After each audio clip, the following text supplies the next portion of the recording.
Hi, guys. How do you know him? Hi. Good afternoon. I'm Mindy Kaling. I'm going to be the moderator for the Global Press Conference. Yeah, I'm just really excited to introduce everyone for this panel. The first person is J.J. Abrams, director, producer, co-writer of the movie. Daisy Ridley, who plays Rey. Right here, JJ, on my massive white sofa. Come sit. Hello, hi. This is Daisy Ridley. Hi. Daisy Ridley. Adam Driver, who plays Kylo Ren. Lupita Nyong'o plays Maz Kanata. Yes, Lupita. Carrie Fisher. What? Who plays Leia, and Lawrence Kasdan, who's a screenwriter. And Lawrence Kasdan. Where is Lawrence Kasdan?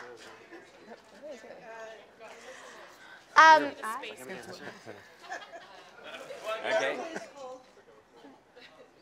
There's like No, here's Lawrence Kasdan. Hello. Hi. This will be Yeah, for I think we Carrie. should sit down. Agreed. Where's Carrie? She's coming. Oh, where is Carrie? She's coming. I'm the last one now, and I was the first one. I was just going to start. My name is Mindy Kaling, and I know when you think of me, the first thing you think of is a huge Star Wars fan. But I actually am a Star Wars fan because Star Wars is it's a movie, a series of movies. Like, Carrie, come here, please. She needs some convincing.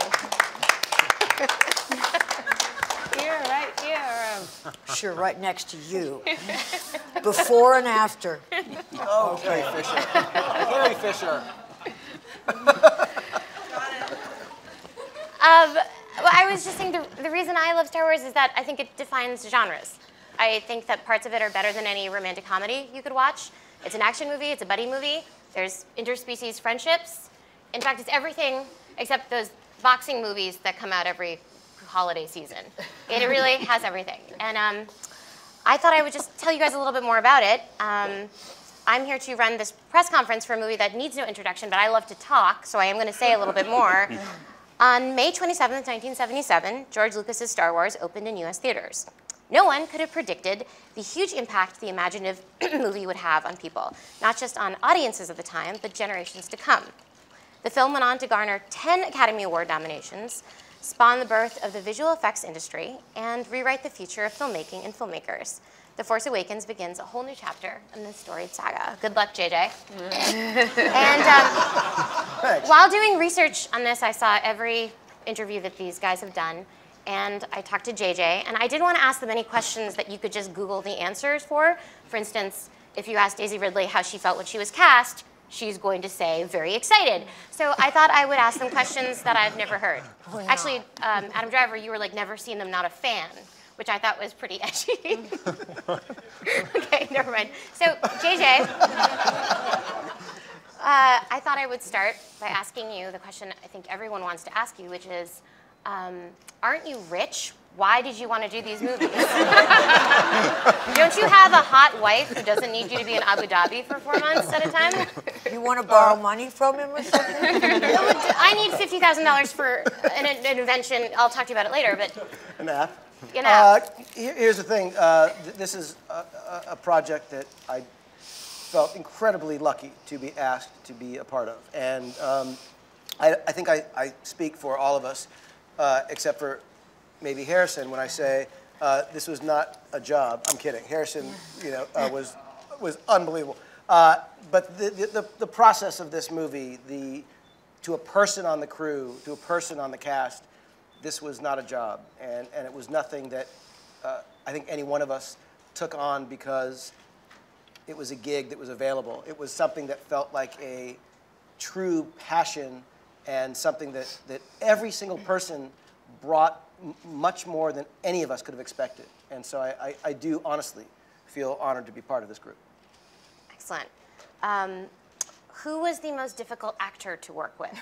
I have a guess in my mind who it is. I'm curious what your answer is. Well, it was definitely whomever's not on this couch. Got it. Oscar Isaac. Definitely Oscar.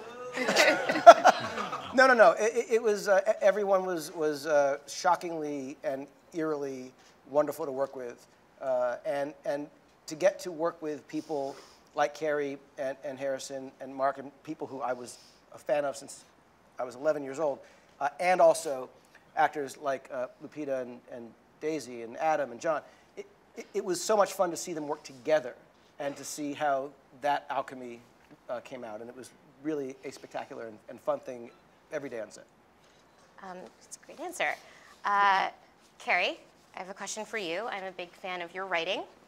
I love Postcards from the Edge. You coined one of my favorite lines ever, which is, do you always speak in bumper sticker? And I've seen a lot of interviews with you. And Do one I thing I can speak in say bumper for sticker? I'm sorry. Okay, never mind.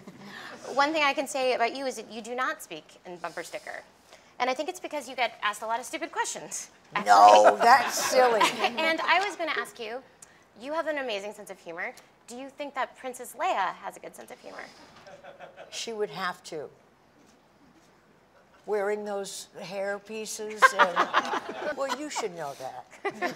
This is all someone else's hair. Okay, So, then you don't know. Adam, Kylo Ren looks hilarious and normal. Again, I have not seen the movie, but in all seriousness, he seems very focused and obsessed. And in my mind, he's like Robert De Niro's character in King of Comedy. Is any of this even approximating the truth? Again, I've not seen the movie. If so, I'm a genius. If not, then what is he like? Kylo Ren, Rupert Pupkin is what you're Is he asking. Rupert Pumpkin? And Lawrence, you can answer this question too. Yeah, he makes a lot of videos for his mom. It makes a lot of videos for his mom, lives in his basement. He's a great cook. You know, he's a Scorpio. I think he's very unpolished and unfinished. And I think what JJ and Larry did, keeping all the vocabulary that everyone's very familiar with of Star Wars and the dark side, and keeping that very much intact, but also adding a kind of recklessness or something that's kind of unneat about it that I think people normally associate with the dark side being organized and very, you know, in control and calm and in command. I think of the dark side as extremely organized. Right. Extremely organized in a very evil way. Yeah. Is that something that you've continued? Well, Larry, if you want to speak to this, but one of our thoughts was to try and do something that felt a little bit different in that regard. Yes. And that's why we were so excited about Adam playing this part, because there's never been a character like Kylo in the saga. And no, he hasn't got his shit all together, I would say. And Adam acts it so beautifully, because what you're looking at is, you know, you expect to, oh, this is some evil genius, you know, but what you're getting is all the contradictions and the conflict that people feel. Any one of us can feel at any moment. That's what's so amazing about it, and I think that's what's unique about what Adam has done. Lupita, you play a former space pirate who now runs a bar. I'm wondering, this seems sort of, to me, like a female Sam Malone from the American TV show Cheers. Does that mean that Yoda is Norm? This may not, you might not know this. I was just going to say, could you talk about your relationship with Yoda? And is it convivial? Sexual. Carrie, just tell her a little bit about the show Cheers. Sexual, I said. Sexual. Sexual, okay. He was my first love. No. That's a movie I would like to see. Yeah, that's a good movie too. Ideas for Disney. Yeah. What? The question was, can you talk a little bit about your character's relationship with Yoda, which is something I like to. Can she? No. Well, I will say this, No, okay. that in an attempt to save my friend Lupita Okay.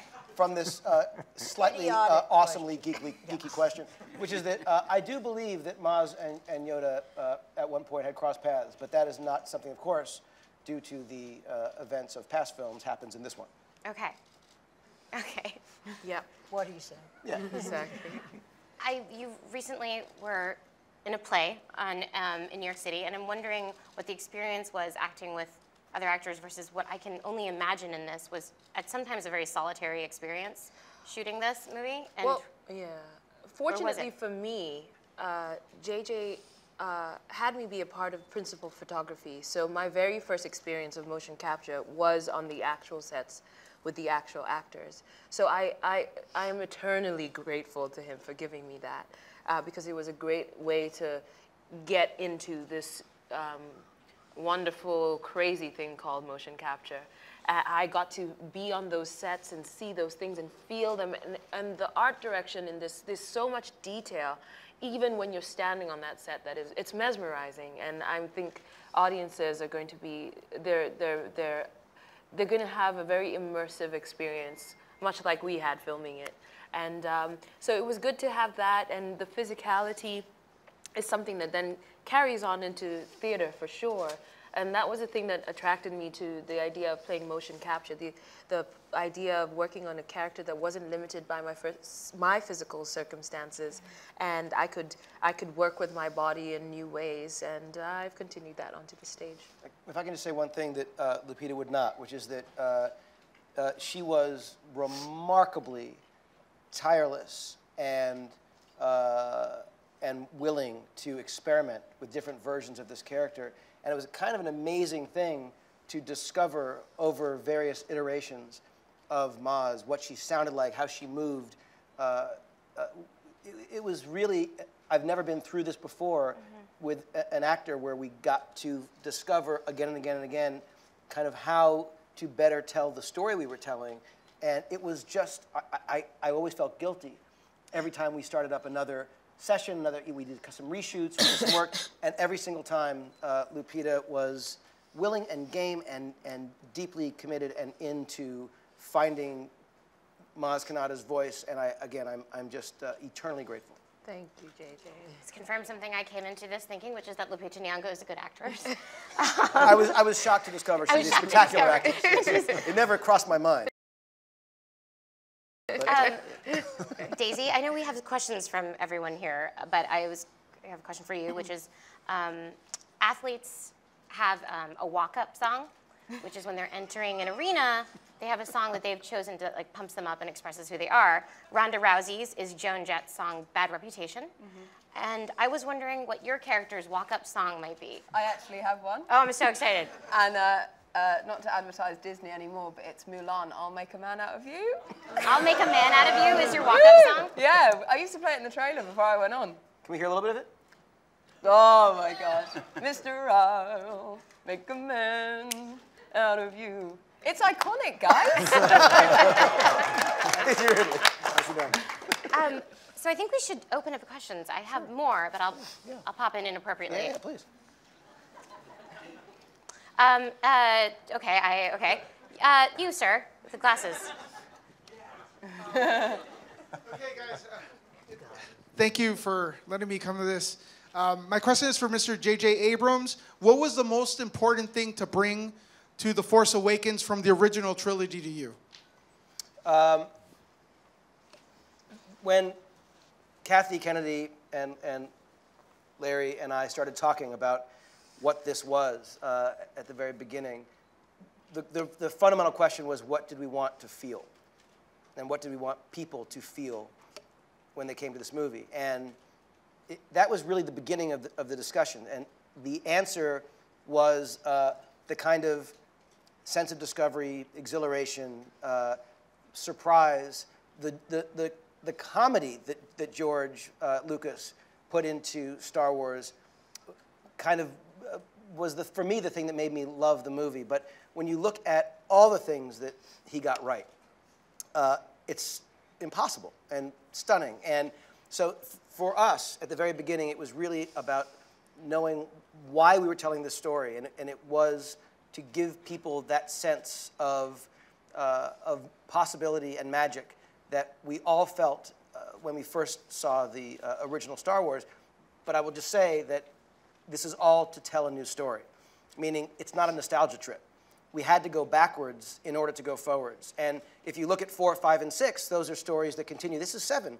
So the history of 7 will be what we've seen before. So the fabric needed to be that we are familiar with in order to tell a brand new story. Thank you. Hi, go ahead. Hi. So this question is for Carrie and Daisy. Can you talk a little bit about bringing out the girl power in the original trilogy and also The Force Awakens? No.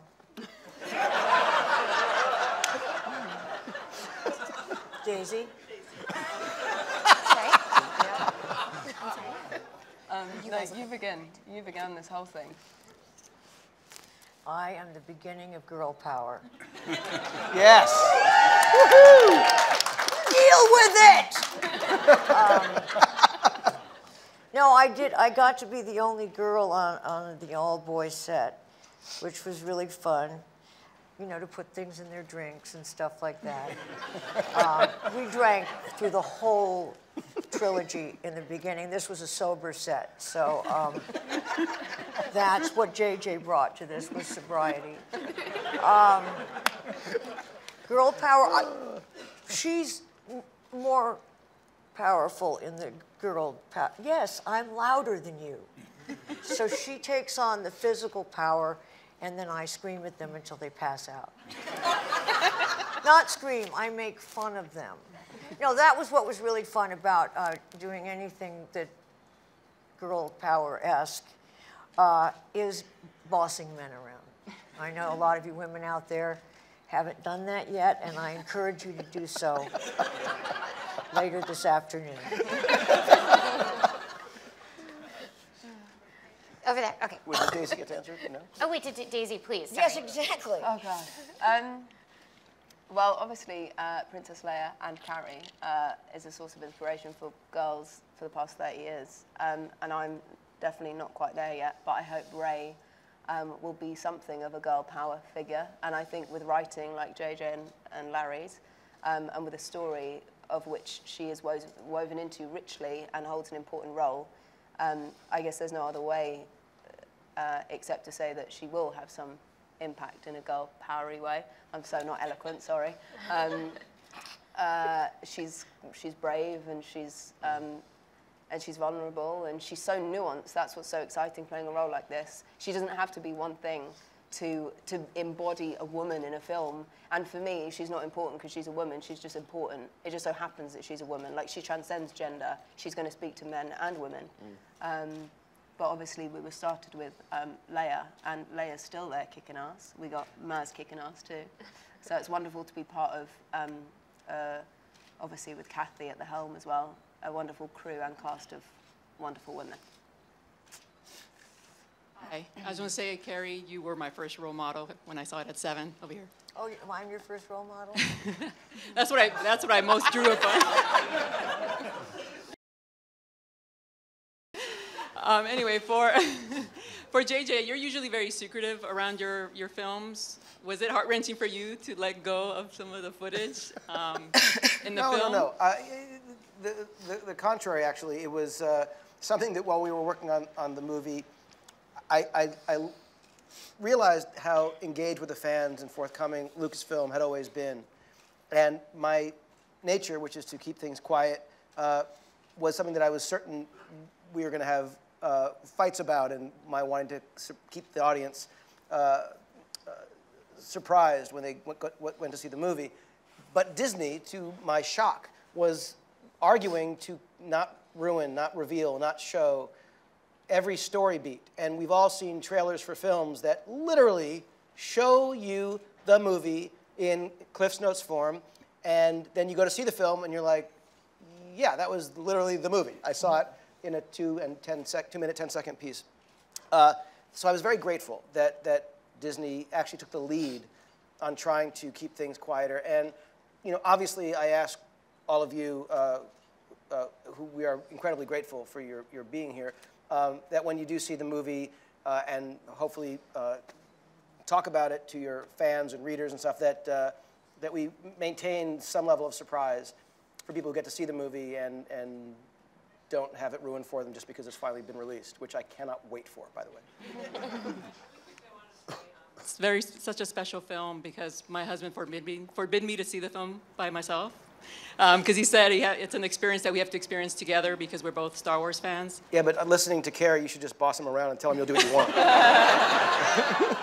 I'll try that, but that works. But I just wanted to know from the cast members, do you have family members or friends, or probably, I've heard from other people similar stories that they're forbidden to see the movie without them. So I think it's really funny that people are putting these pressures on people for this particular movie. To see the movie without our parents? Is that your question? No, it wouldn't be fair to see the movie without him because it has to be an experience we have to do together. Yeah, I find that it's really a family experience. I've had people over the years come, I'm showing this to my child at, I didn't want to wait till they were 6, so I went with 5. And you watch your children watch the movie and you learn something about your children. And will we like the same characters? And Halloween becomes kind of more of a Thanksgiving experience without the turkey. But you see all these pictures of entire families dressed as the characters, and I find that so moving, sorry. But I do, it's just an amazingly emotional movie. Question over here. Hey there, I'm Rich Woloski from Skywalking Through Neverland. I'd like to know from each of you, what was the scariest moment on your very first day of production, or what was the scariest scene to write from Mr. Kasdan? I don't associate the process with fear. JJ and I jumped into the thing under a lot of time pressure, and we had fun. And in fact, the first day that we started real work on it, we said, we must have fun with this every day. It's really a privilege, and you have to be very lucky to get to write the next Star Wars. And so we didn't really have fear. I think we had trepidation about fulfilling people's expectations, that they be satisfied with what we came out with.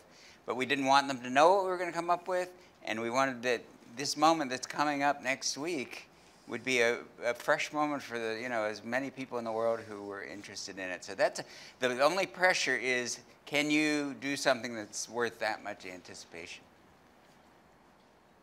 I think.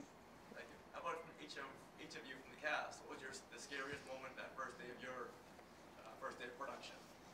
Bad memory. Not remembering my lines. That was scary. No, and I also, I'm the custodian of Princess Leia, so I never got out of character, and I wondered if that would be noticed. No, but I was very nervous. It's been, 40 years for other people. No, it's been a long time. And I don't like looking at myself at this age in a large way. So that was scary and remains so. This question.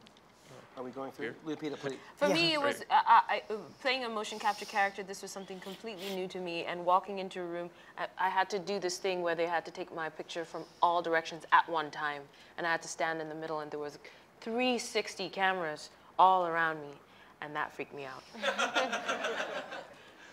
I don't know. I guess I'm kind of terrified before most jobs. So the prospect of this, the Star Wars and all the kind of iconography associated with it, like I tried to not think about as much as possible. So maybe when it first started, and then kind of suppressing that as much as possible and trying to break it up into moments, and then that way. But I don't remember like. One thing in particular that seemed particularly terrifying. My whole first day was pretty terrifying. I couldn't find a moment that was any less or more than the other. I think for me it's being cast in a role, as everyone knows, I've not really done much before. So other people saw something in me that perhaps I didn't see myself, and I'm still not quite sure if it's there. The fear of not fulfilling that potential was terrifying.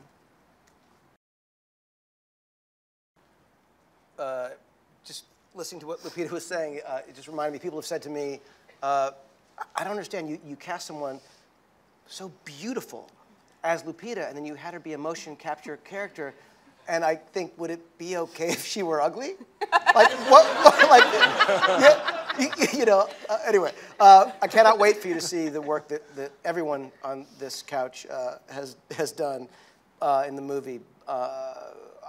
The scariest day for me was when Harrison Ford was injured, which was just absolutely hideous. But the every day felt like there were challenges because I knew how important this was to so many people, and that was never a presence that went away. And so every decision I knew had this importance, and yet we had a day to make, we had a story to tell, and it was always about trying to do the best work possible. Thank you. Andy Howell, Science vs. Cinema, and Ain't It Cool News. This question is for J.J. Abrams. Since the original trilogy, we've sent probes to lots of the planets in our solar system, and we've discovered hundreds of new extrasolar planets. Did any thing we've learned from science make its way into the design of planets in this movie? No.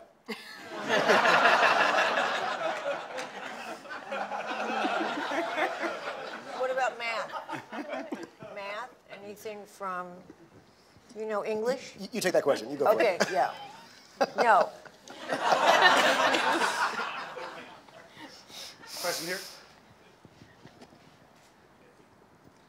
Hi, Asif Kamashak News. JJ, since you two were really the brainchilds behind the story, how much did you guys look at the extended universe and the extremely large canon of books that have been written around the Star Wars universe when you decided to make this? Or was it more looking at Return of the Jedi and just figuring out how you guys feel it should have gone? Hey, you want to take it? I think it had more to do with Jedi and the continuation of 4, 5, and 6. This is 7. I think we were aware, we're respectful of the canon, but we really wanted to tell a story that interested us and delighted us, and we didn't really want any rules and parameters particularly. We just said, well, we can do anything we want with this story. What would be the most fun thing to do on this page and the next page and the page after that? And that was sort of the guiding principle, I think, more than the canon or anything that had come before. All the way over here in the front. Well, for the cast, many of us has been thinking about what happened after Return of the Jedi for the past 32 years. Did all of you have those questions, and when you got to finally answer them, did it live up to or surprise your expectations? I didn't understand the question.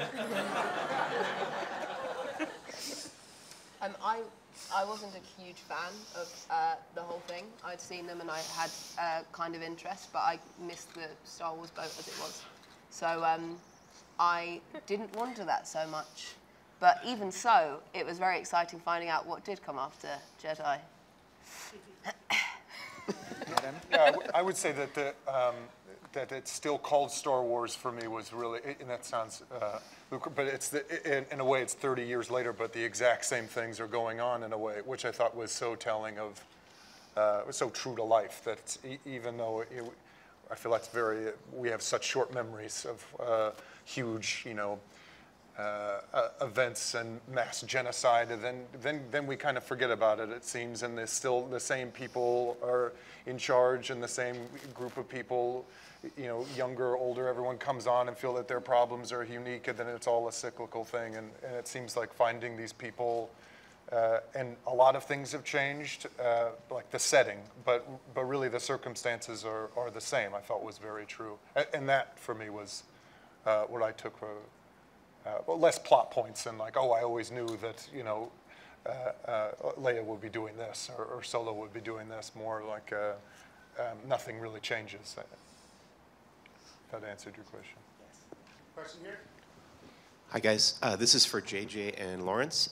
The names of the characters have always been really unique in Star Wars. What's the process that you guys use to come up with new ones, and did you use any that were left over from Mr. George Lucas? I don't know if there were any left over. I think the criteria was, did we like it? That was it. Really tough criteria. Did it sound good to say it? Did it feel good to type it? Yep. And don't you think?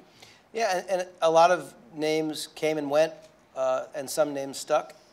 And I remember when we put down BB-8, it was a name that it was the first and only name that droid ever had, but we called him BB-8, and we still do. Rey and Finn and Poe went through many iterations. Kylo Ren was Kylo Ren fairly early on, and there was a sort of backstory. And Maz Kanata, I think, was always Maz Kanata. So and we changed Leia's name. No, we didn't really do it. My name is a product of spell check.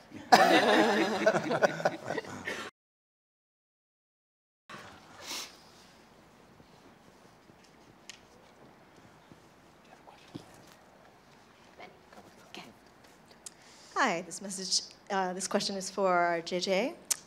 Are there Ewoks in the movie? That's all I want to know. All I want to know is, are there Ewoks? Living? Living. Listen, if a man can't joke with friends. No, there are no Ewoks in this film, but you'll find... That you're aware of. That's right. There were rumors that some snuck onto set, but there are a lot of them in Return of the Jedi. I think, Mindy, you might have a question? I have some more questions. Lawrence, this is a question for you. Yeah. As a writer, I find I get a lot of inspiration from movies that have nothing to do with what I'm writing about. I always look to the movie The Fugitive, Ridley, because I just love the script. And I was wondering, and the answer just could be no, is there any movie that you looked to or thought about when you were writing this one that would surprise you? All the movies of Akira Kurosawa have influenced me throughout my career. That's because he was sort of the Shakespeare of cinema. He did comedies, he did action films, he did Shakespearean drama, and all of life is contained in each one of his films. Seven Samurai, maybe the greatest film ever made, is, you know, it's a personal drama, it's an action picture. So when JJ and I were working, we kept referring to that. And then we would talk about the great American movies that we loved and things that had influenced the first Star Wars, which was Howard Hawks and John Ford and, you know, all the Flash Gordon. And because when George made A New Hope, he was influenced very much by Kurosawa and by Flash Gordon and by The Wizard of Oz. And I think that all those movies are, you can feel them in A New Hope, and everything that's in A New Hope has come down through the movies to this day, I think. And JJ, you drew inspiration from the movie Clueless when you were talking about this. Yes, that to me was the fundamental... the relationship between those girls. Yes, you know, I don't like to talk about it. Am I wrong? For obvious... I thought I... You, no. Okay. You're absolutely right. It was Clueless. That was the... It was not Clueless. Let's take That's another. a joke. Okay. Question here? Another question.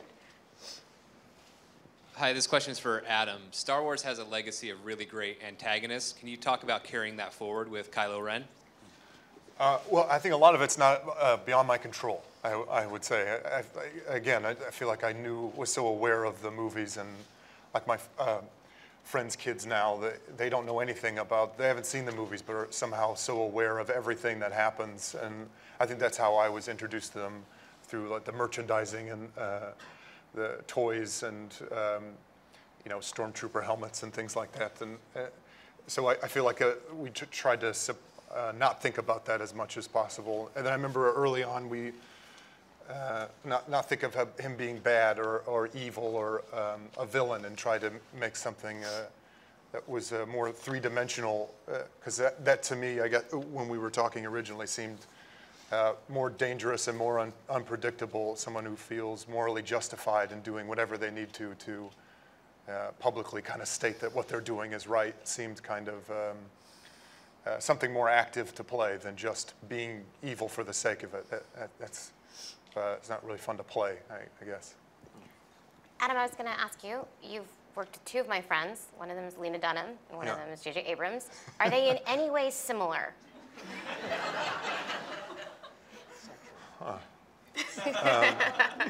Yeah, actually, in an amazing ability to compartmentalize and I mean, they do this both in very different ways. Sociopaths. But, so they're both crazy. They're Crazy. both nuts. I think that I would imagine the weight of something like Star Wars. If it was me, I would go nuts. You know, having to be the kind of spearhead above it, and everyone's looking to you, asking you questions. And JJ was consistently calm and couldn't have been more collaborative. And I feel the same with Lena. I mean, much is made about how young she is, but just because you can't help but compare or imagine what you were doing at 22 or 23. She's not that young. She's like 28 or 29. Yeah, now, yeah. Yeah, it's fine. I mean, like, she's like At kind the of young, time, but yeah. like not like a wonderkin. She's not like Daisy. It's okay. Yeah. Thank you for answering that.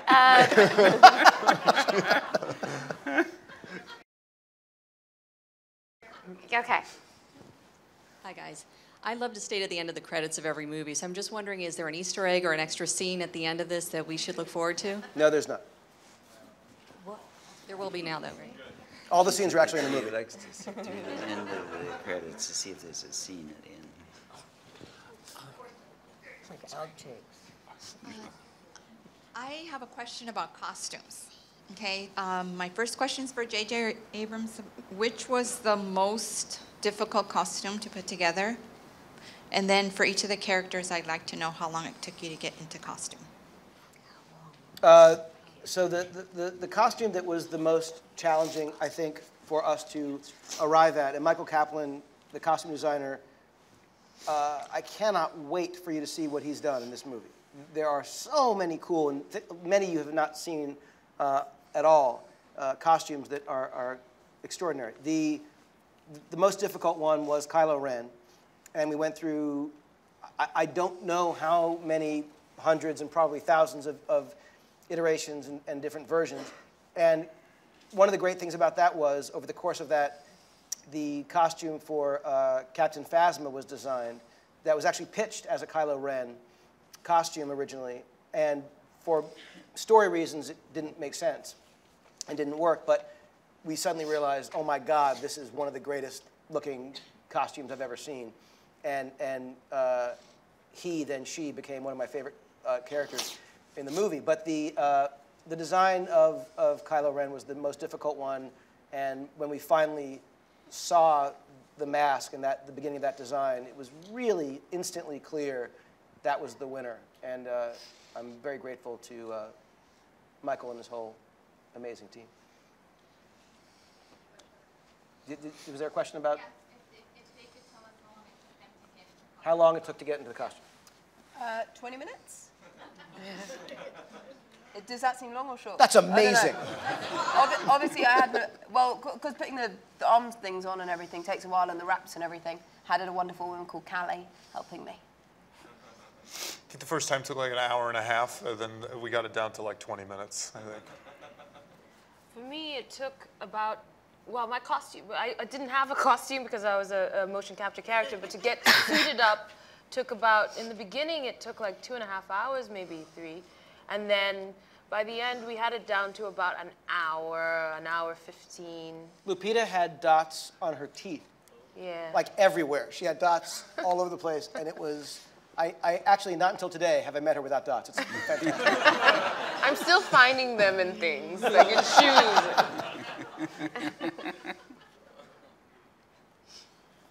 Larry? I was ready like that. Show up, ready to go. How long did it take to get into costume? About 10 minutes for the 20. I'm older and I do it faster. No, really, 20 minutes. I have a kind of classy gas station attendant look.